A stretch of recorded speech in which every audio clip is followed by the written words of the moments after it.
Hundred days know your breath episode 7. మన బ్రీత్కి అసలు alarm ఎవరు? ఒక చిన్న ట్విస్ట్ చెప్తాను. మనం బ్రీత్ చేస్తున్నాం కదా, అందులో మనం ఎక్కువగా ఏ గ్యాస్ గురించి మాట్లాడతాం? ఆక్సిజన్. మంచి ఆక్సిజన్ కావాలి, ఫ్రెష్ ఆక్సిజన్ తీసుకోవాలి అంటూ ఉంటాం. కానీ మన బ్రీత్ని రెగ్యులేట్ చేయడంలో ఆక్సిజన్ మాత్రమే హీరో కాదు, ఇంకో క్యారెక్టర్ ఉంది.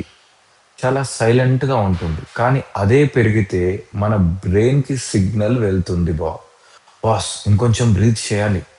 ఆ క్యారెక్టర్ పేరు కార్బన్ డైఆక్సైడ్, CO2. మన బాడీ సెల్స్ పనిచేస్తున్నప్పుడు CO2 తయారవుతుంది. అది బ్లడ్లో పెరుగుతున్నప్పుడు మన బాడీ దాన్ని డిటెక్ట్ చేస్తుంది.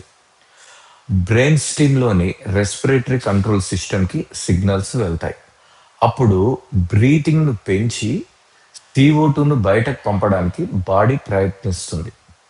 ఇప్పుడు ఒక శాంపుల్ ఎగ్జాంపుల్.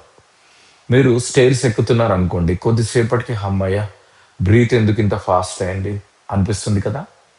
మన బాడీకి ఎక్కువ మెటబాలిక్ డిమాండ్ వచ్చింది, CO2 ప్రొడక్షన్ కూడా పెరుగుతుంది. దానికి రెస్పాన్స్గా వెంటిలేషన్ పెరుగుతుంది. అంటే మన బ్రీత్ కేవలం ఆక్సిజన్ లోపలికి తీసుకురావాలి అనే స్టోరీ కాదు, CO2ను బయటకు పంపడం కూడా చాలా ఇంపార్టెంట్. ఇక్కడే నాకు బ్రీత్ చాలా ఫ్యాసినేటింగ్గా అనిపిస్తుంది.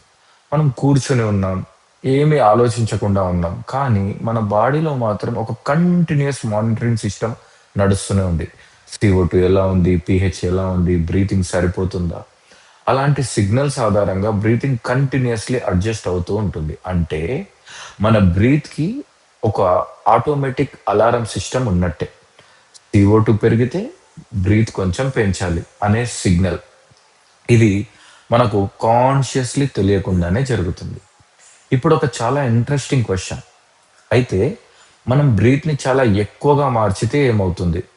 CO2 తగ్గితే బ్రెయిన్కి ఏం సిగ్నల్ వెళ్తుంది? బ్రీతింగ్ మీద దాని ఎఫెక్ట్ ఏంటి? ఇక్కడ నుంచి మన బ్రీత్ జర్నీ ఇంకా ఇంట్రెస్టింగ్గా అవుతుంది. కానీ ఈరోజు ఏ టెక్నిక్ చేయాల్సిన అవసరం లేదు, ఏ బ్రీత్ హోల్డింగ్స్ కూడా చేయకండి.